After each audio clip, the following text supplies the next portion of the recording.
de mañana conmemoramos la gesta independentista y de que en el día de ayer conmemoramos el 205 aniversario de el natalicio de Mella, tenemos a través de la línea telefónica al historiador, abogado, miembro del comité político del Partido de la Liberación Dominicana, don Euclides Gutiérrez Félix.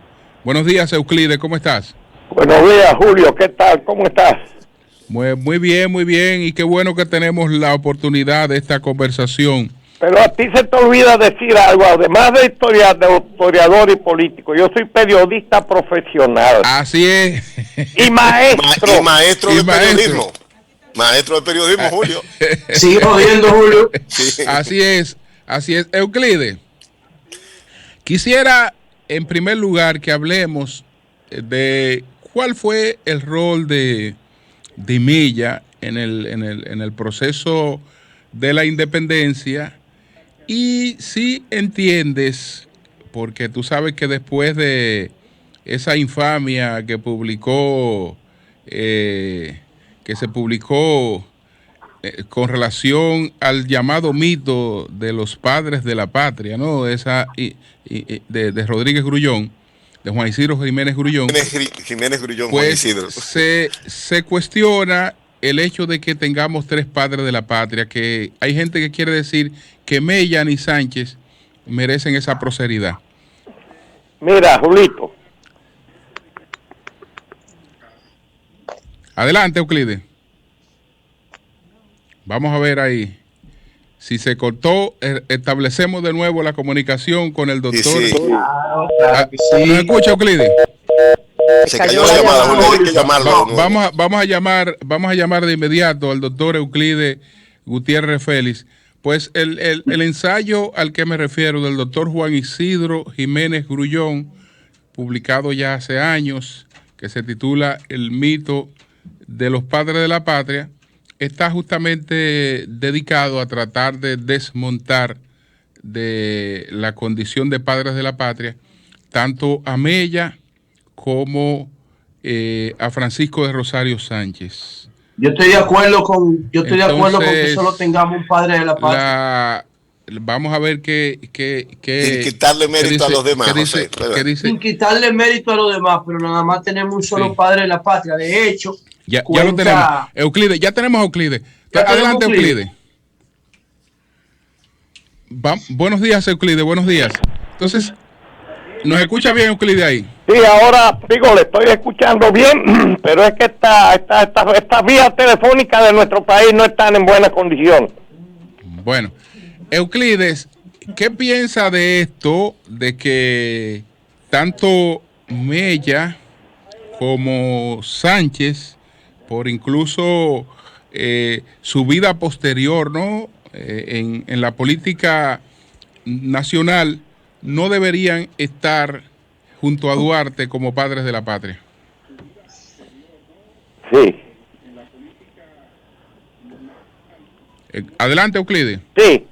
Mira, Julio, oye, Julio, y a todas las personas que ven ese programa de ustedes, que es un programa muy objetivo.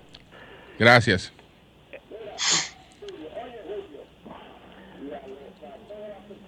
No escuche por el retorno, Euclides, sino por el teléfono, porque el retorno llega muy dilatado. Muy dilatado, sí, eso estoy viendo. Bueno, acuérdate que tú vives muy lejos. Déjame explicarte.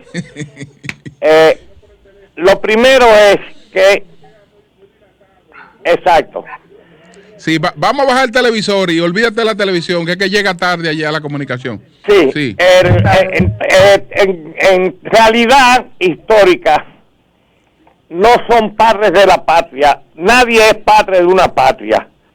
Ni Simón Bolívar es padre de la patria de Venezuela y Colombia y todas las naciones que libertó en el escenario inclusive de la guerra.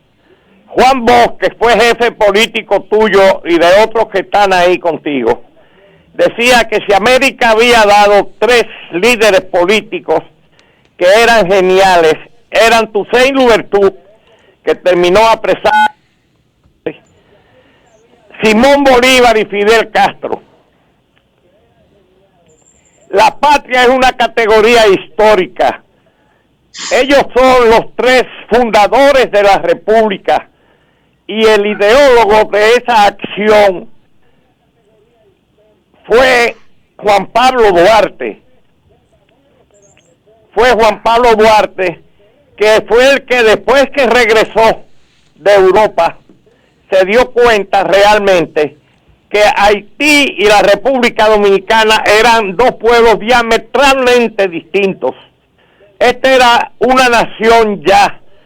Nación quiere decir una familia, una mayoría de personas que viven en un hábitat territorial, que tienen la misma lengua, las mismas costumbres, los mismos hábitos de vida e inclusive ligados por un sentimiento de carácter religioso, que es la religión cristiana. El pueblo dominicano se negó siempre a hablar el patuá, ni a hablar lo que hablaban los haitianos, ni vivir como vivían los haitianos. Cuando Duarte concibió, el gran mérito de Duarte, o que hay que hacerle un reconocimiento, era la sensibilidad política que tenía. Ellos son fundadores de la República. Bueno, ahora se ha inventado Alvarito, que le tengo mucho afecto, que Luperón es un padre de la patria. Cuando se dio inicio a la guerra de la Restauración, en 1863, Luperón era un muchacho de 22 años. Adiós. Y Pepillo Salcedo y Pedro Pimentel, presidente de la República. Pepillo Salcedo lo fusiló el liniero, que era analfabeto, que llegó a ser presidente de la República. Gaspar Polanco. Pero tú sabes cuál fue el actor intelectual de ese crimen. De los dos oficiales, Gaspar Polanco. Bueno. Sí, adelante.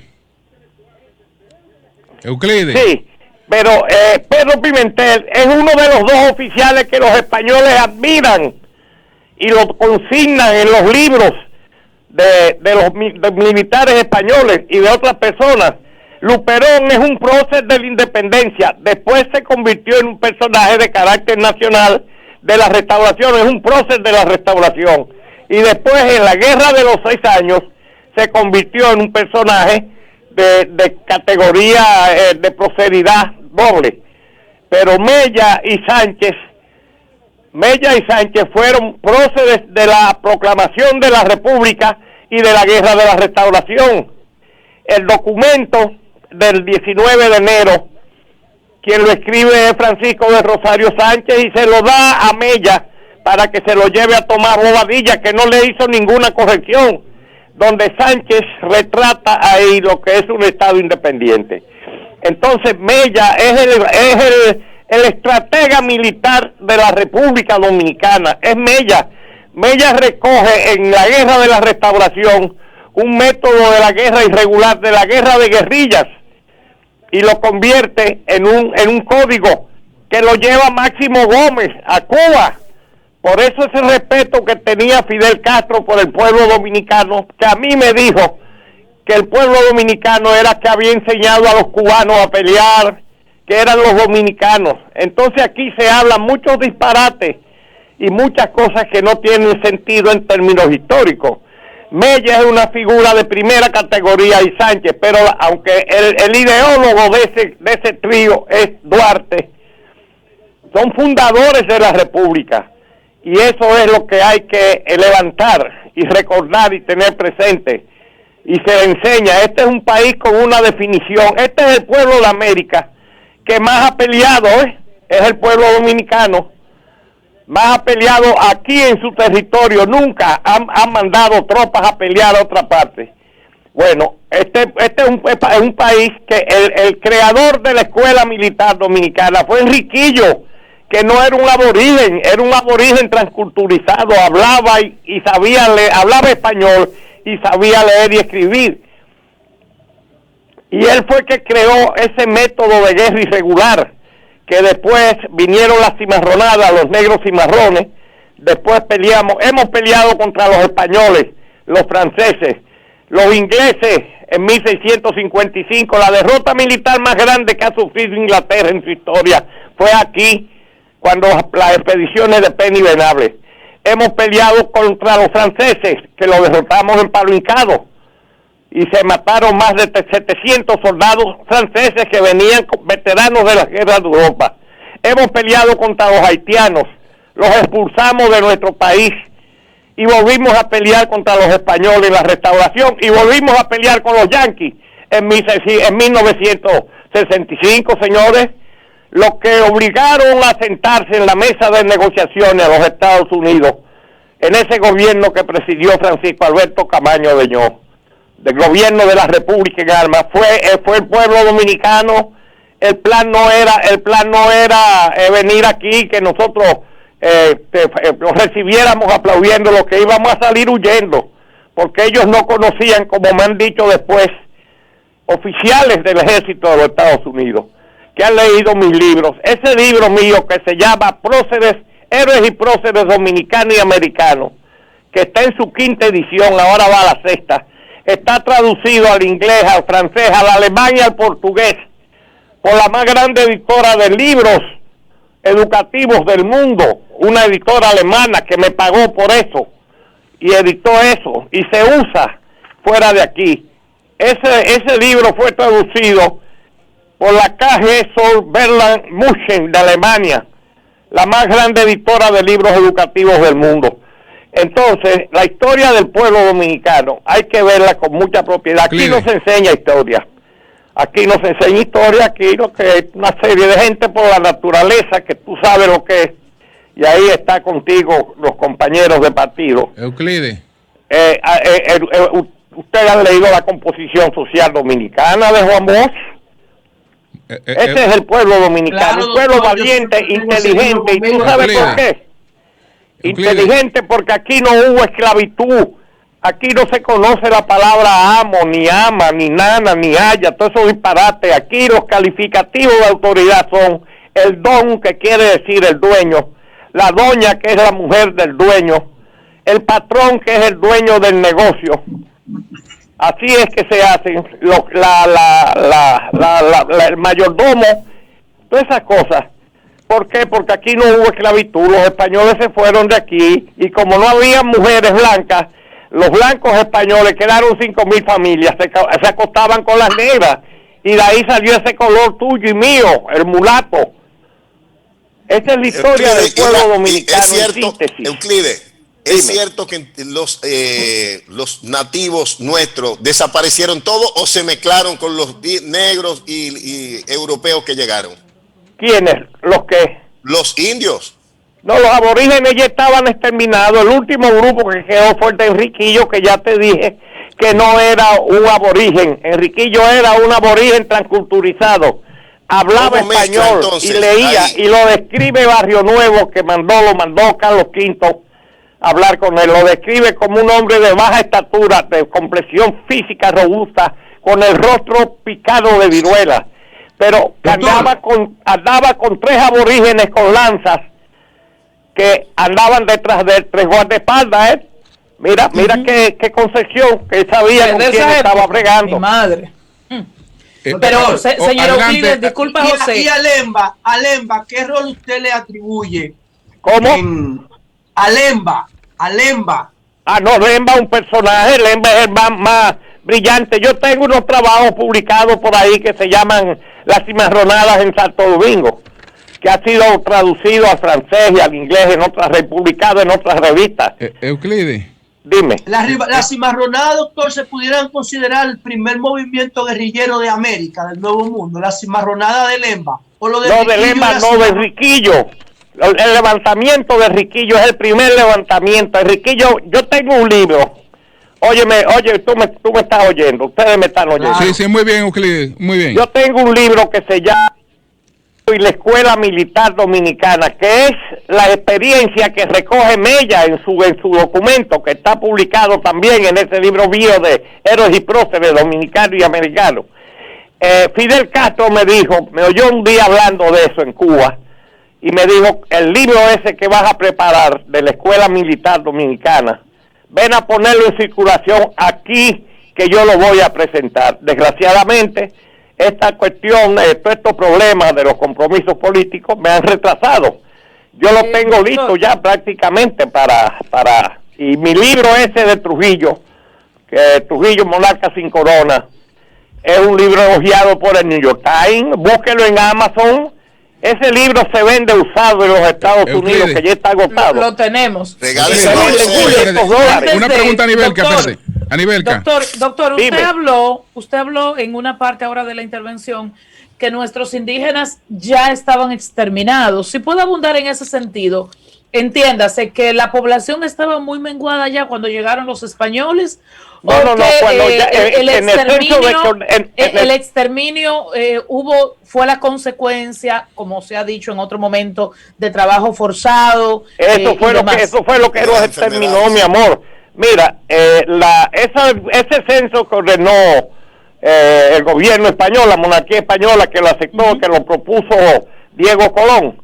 Ya aquí apenas quedaban 25,000 aborígenes, habían muerto todos como consecuencia del trabajo forzado y de todas esas cosas. Y cuando llegaron los españoles, ¿cuántos se supone que había? ¿De cuánto era la población? Aquí no podían haber para ese momento más de 250 o 300,000 aborígenes en toda la isla de la Española. Sí. Euclides. Wow. Dime. Euclides. Dime. Hay algunos temas en los que ustedes, los historiadores, son muy cuidadosos y por algunos pruritos lo tratan, digamos, de lado. Cuando mencionaste el crimen contra Pepillo Salcedo, nada más hablaste de Gaspar Polanco, del analfabeta de Gaspar Polanco, sí, pero no hablas del autor intelectual de ese crimen, que fue el santiaguero. Exactamente. No habla del autor intelectual de ese crimen. Entonces háblanos también del autor intelectual de ese crimen. No, pero no hablo de él porque entonces tendría que explicar realmente. El problema era que Pepillo Salcedo se dejó embarcar por Buenaventura Báez. Y entonces la forma de los santiagueros, que eran enemigos de Báez, de Buenaventura, fue salir ¿tú sabes quién formó parte del pelotón de fusilamiento? Formó parte del pelotón de fusilamiento Ulises Heró. Exactamente. Que era un joven. Okay. Doctor, debemos sacar a Pedro Santana. Pero escúchame, vamos a ir ahí, escúchame, okay, José, pero vamos a aclarar esto. Es decir, él es el autor intelectual de la muerte de Pepillo Salcedo, es decir, Ulises Francisco Espaillat y ese Ulises grupo de Santiago. No diga eso. Pero es lo que le estoy preguntando a Euclides, y es lo que estamos hablando. Como pregunta. Porque entendía que Pepillo Salcedo quería el regreso de Báez, como lo quería la mayor parte de los generales que estaban ahí, porque habían dos consignas, que era la que en esos momentos tenían vigencia: ¡viva la República y viva Báez! Era lo que decían los generales. Sí. Ellos sabían que Báez lo que iba a hacer fue lo que hizo después, buscar la protección de los Estados Unidos, que fue lo que generó la guerra de los 6 años, que la dirigió Luperón, con algunos de esos próceres de la restauración. Doctor, repita eso. Deja que siga para adelante, José. Pero no me deje la guerra en los 6 años. No me deje lo de la autoría intelectual de ese crimen. La autoría intelectual del crimen contra Pepillo Salcedo, la autoría intelectual. Gaspar Polanco se la achacó a Ulises Francisco Espaillat, pero era el grupo entero de Santiago que no quería Báez. Los santiagueros tenían conciencia. Y no querían a Báez, y por eso trajeron a Santana. Y cometieron un error y Santana lo volvió a traicionar. Y por eso trajeron a Santana. Y por eso cometieron un error porque creían que Santana era un patriota y Santana era un adverso, por Dios. A Santana hay que sacarlo de ahí, del Panteón Nacional. Hay que sacarlo del Panteón, como dice el doctor Euclides Gutiérrez Félix. Doctor, ¿por qué el PLD no sacó a Santana del Panteón Nacional? No sé, porque yo le pedí a mis compañeros, a los dos presidentes, compañeros, a quienes les tengo respeto, inclusive con Leonel, que se fue del partido. Yo lo que soy es PLDista. Igual que yo, doctor. Esa cosa que hizo Balaguer es una cuestión impropia de como Balaguer. Yo se la critiqué, Balaguer fue mi profesor en la universidad y me respetó mucho siempre. Ese libro mío, Héroes y Próceres Dominicanos y Americanos, que es libro de texto, fue él que ordenó a José Andrés Aybar Sánchez, el que fundó la Universidad del Caribe, que era mi compañero de promoción, Sí. le ordenó que fuera a representarlo a él en la puesta de figuración y que lo declarara de básico de la enseñanza secundaria. Ese libro está traducido a 4 idiomas y ahora va a su 6ª edición. Y yo quisiera que ustedes en otro momento más adelante, que yo no esté tan saturado de problemas con el partido y el Congreso y todas esas cosas, podamos hacer un programa para hablar de algunos aspectos de la historia. Doctor, le agradezco infinitamente en nombre de las nuevas han sido generaciones. totalmente transformados. Sí, doctor. Que usted diga que haya que sacar a Pedro Santana del Panteón Nacional, porque fue un antipatriota, doctor, un traidor. José. Así mismo, no hace nada ahí, tiene que sacar. La Academia de la Historia debió haber encabezado un movimiento para sacar, no puede estar donde esté María Trinidad Sánchez y los que fusiló. No, por Dios. O eso no tiene sentido, ni la grande figura. Sin embargo, a su rival lo dejamos olvidado en la catedral, que siga ahí olvidado en la catedral. Me refiero a Buenaventura Báez. Sí, así es, que se quede ahí, va en la catedral. Sí. Que se quede va en la catedral, o manden a José. Santana para la catedral si quieren, o lo mandan para el Ceibo otra vez donde estaba, donde lo sacaron del Ceibo y lo trajeron aquí, que lo manden para el Ceibo. Bien. Doctor, ¿sin Santana era posible la independencia nacional? Sí, como no, aquí había una conciencia ya dominicana, aquí ya había un sentimiento patriótico. Okay. Y con sentimiento no liberábamos, Euclides. Lo que pasa era que sabíamos pelear, derrotamos a los haitianos no nos ganaron una sola batalla. Esa última batalla de Sabana Larga, ayer en la línea noroeste, fue el acabose.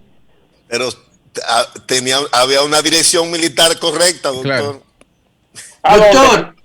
Doctor, por último de mi parte, ¿usted cree que el PLD, el PRM y el PRD pueden considerarse partidos progresistas o partidos conservadores desde el poder? No, son partidos conservadores los dos, eso no tienen nada de progresistas. Son partidos dominicanos, pero que representan los intereses más conservadores de la nación dominicana. ¿A cuáles partidos usted se refiere, Euclides? A los dos que me dijo este niño. Al PRM y el PRD. A todos los partidos. Sí. A todos, o sea, No, pero no hablado del PLD. Y el PLD, ¿cómo tú lo consideras? Porque yo estoy ahí y yo no soy un desertor, ni soy un entreguista. Doctor, pero Sí. pudiéramos afirmar, partiendo de la propia historia, que el sistema de partidos de República Dominicana es conservador. El sistema. El sistema es conservador, pero el PLD no es conservador. El PLD ha sufrido tropiezos. En el gobierno lo hace. Déjalo que hable, por favor. Ha sufrido tropiezos. Hemos gobernado 20 años este país, que no es fácil por su composición social. Ya yo expliqué que Juan Bosch fundó ese partido después que escribió Composición Social Dominicana. El que presentó el libro de Juan Bosch fui yo. Ese es el libro más editado en este país, tiene más de 60 ediciones. Y deben de leerlo todo el mundo para que comprenda la naturaleza del proceso histórico del pueblo dominicano. Doctor, pero nosotros no fuimos capaces de revisar ni siquiera el concordato, los PLDistas desde el poder. Bueno, ya el concordato es otra cosa. El concordato prácticamente ya no tiene aplicación aquí. Lo que hizo fue atrasar el sistema pedagógico dominicano. Claro, porque puso a Trujillo. Bueno, va a escuchar, Óyeme, puso a Trujillo a firmar un concordato y a desmontar la escuela de Eugenio María de Hostos. Claro. Así es. Bueno. Ese concordato, eso no tiene sentido. Retornar a Hostos en la escuela. Debió el PLD retornar al hostosianismo en la escuela, en la educación. Seguro que sí, porque debió volver a las bases fundamentales de la escuela de Hostos. Y eso que no es conservador, doctor. Euclides, y si esa escuela de Hostos era tan buena, ¿dónde funciona? No, en ninguna parte aquí. No, pero te pregunto, ¿cómo era tan buena? ¿Dónde funciona la escuela de Hostos? En Noruega. Donde se implementó, óyeme, Julito, donde se implementó la plataforma educativa del pueblo dominicano. Yo te voy a preguntar por dos pedagogos para que tú me digas, fuera de cualquier prejuicio, quién está por encima de quién. El sistema educativo dominicano tuvo como uno de sus directores a Pedro Enrique Sureña. Hostos está por encima de Pedro Enrique Ureña. Hostos. Está por encima de Pedro Enrique Ureña. Sí, cómo no, en términos educativos, en términos educativos estamos hablando de la nacionales. escuela dominicana. Estamos hablando de la escuela dominicana, que tuvo como director de metodología, hermano. No. Hostos era un científico, pero, es un tipo que creó una perfecto, yo le estoy preguntando a educativa Euclides, basada en le estoy preguntando a Euclides si tú que creó qué, ¿dónde está lo que creó? Es muy fácil decir que creo que digo una escuela, pero ¿dónde funciona esa escuela? El método ostosiano basado pero en ¿dónde ciencia, funciona la escuela? ¿Quién la sigue en el mundo? ¿Quién la sigue? ¿Quién la está aplicando? Nadie, ya eso aquí nadie, pero se puede volver. Óyeme, se puede volver a las bases fundamentales de la escuela de Hostos. Claro. Fue un grave error. Claro. Okay. Uno de los crímenes más grandes de Trujillo fue descontinuar esa escuela. Lo que te pregunto es si Eugenio María de Hostos, como educador, está por encima de Pedro Enrique Ureña. Pero claro, bueno, sí, para fines de la historia dominicana sí, porque él aquí nada más tuvo un poco tiempo y se dio cuenta de que aunque Trujillo no era un agente de los Yankees, que lo dice y esa carta de Pedro Enrique Ureña está en mi libro de Trujillo, Monarcas y Corona. Trujillo era un asesino político, intolerante y represivo, un asesino selectivo. El que mataba aquí era Trujillo, no era la policía ni qué sé yo qué cosa. Igual que Santana, doctor. ¿Sabe? Trujillo era un asesino y entonces Pedro Enrique Ureña, que era un civilista, un maestro, se fue. Pero el hermano quedó sirviéndole a Trujillo por muchísimos años. Pero tú te refieres a Pedro Enrique Ureña como un civilista, como un maestro. Tú no te estás refiriendo a uno de los hombres más grandes de América. Sí, como no, lo es. Como metodólogo. Lo es. Lo es y lo fue en Chile y lo fue en México y donde quiera que llegaba. El pobre se murió corriendo detrás de un tren en Argentina. Para ir a dar su clase. Doctor, para ir a dar su clase. ¿Me permite hacer una pregunta al doctor Euclides? Sí. ¿Quién es el que me habla? Uli Matos. Dime, Uli. Sí. Doctor, leyendo la historia de los actores de la Segunda Guerra Mundial, que fue lo que marcó el mundo que tenemos hoy, la perspectiva de autores actuales, por ejemplo, Kissinger, que es un adversario ideológico de Stalin, lo considera el actor más brillante del proceso político de Europa del momento. Fue bueno, porque Stalin integró la consolidación del Estado socialista como jefe del gobierno de Rusia, de la Unión Soviética. Y fíjense ustedes que es muy importante que aquí viven hablando de la juventud. Yo tengo que callarme porque yo tengo 84 años cumplidos. He pasado 69 años de mi vida sirviéndole al Estado dominicano. Como maestro, fui senador, fui ministro de gobierno de Camaño, ministro encargado de Interior y Policía, músico de la banda de mi pueblo adoptivo, de mi patria chica adoptiva, que es Montecristi. Sí, y entonces... Aunque Euclides, así como dijiste que fuiste miembro del gobierno de Camaño, cuando fuiste senador debiste decir, fui senador de Trujillo. No, yo lo digo siempre, y Trujillo me hizo senador a mí inconstitucionalmente. Porque yo no tenía 25 años, tenía 24 años, yo era doctor en Derecho. Pero pero yo lo digo siempre, y figura en todas las cosas mías, pero lo que quiero decir a ustedes... Señor Euclides, disculpe, pero ¿en qué contexto Trujillo decide hacerle senador? Mi pregunta... Por lo que yo escribía, que hablaba de la guerra de Argelia, de la guerra de Vietnam, que aquí nadie escribía. Yo tenía un programa que se llamaba... las noticias nacionales e internacionales, el mundo desde Radio Caribe. Yo era encargado de prensa de Radio Caribe. El presidente administrador de Radio Caribe era mi cuñado José Martí Otero, que era el correo personal de Trujillo, que iba a llevarle dinero a los gobernantes que eran aliados de Trujillo.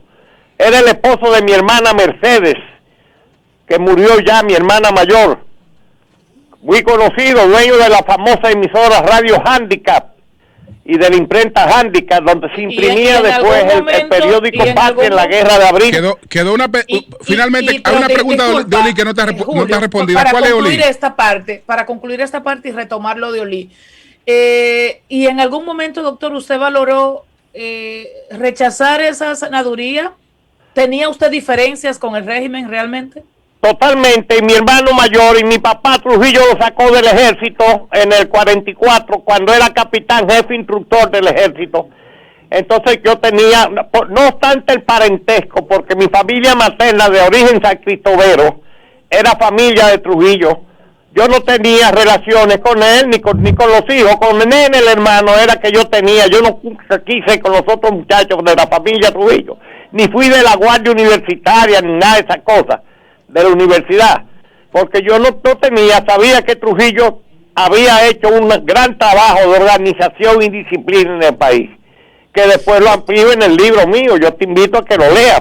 Trujillo lo único que hizo fue que organizó este país, lo incorporó al siglo XX. Yo decía la cuestión de estos hombres grandes de nuestra historia, como es el caso de Pedro Enrique Ureña. Eugenio María de Hostos era puertorriqueño, pero lo que se sentía era dominicano. Y la historia de este país, nosotros hemos peleado contra españoles, contra ingleses, franceses, haitianos y norteamericanos. ¿Qué otro pueblo en América ha combatido en su propio territorio sin que fueran a otro lado? Aquí es el único pueblo de América que ha combatido. Y esas raíces, esta génesis militar, es Enriquillo que le establece aquí. Bien. Como le digo ahorita. Bueno, pues muchas gracias. Gracias a ustedes, muchas gracias. Muchas gracias al doctor Euclides Gutiérrez Félix por esa cátedra. Gracias, Euclides. Sí. Cambio y fuera.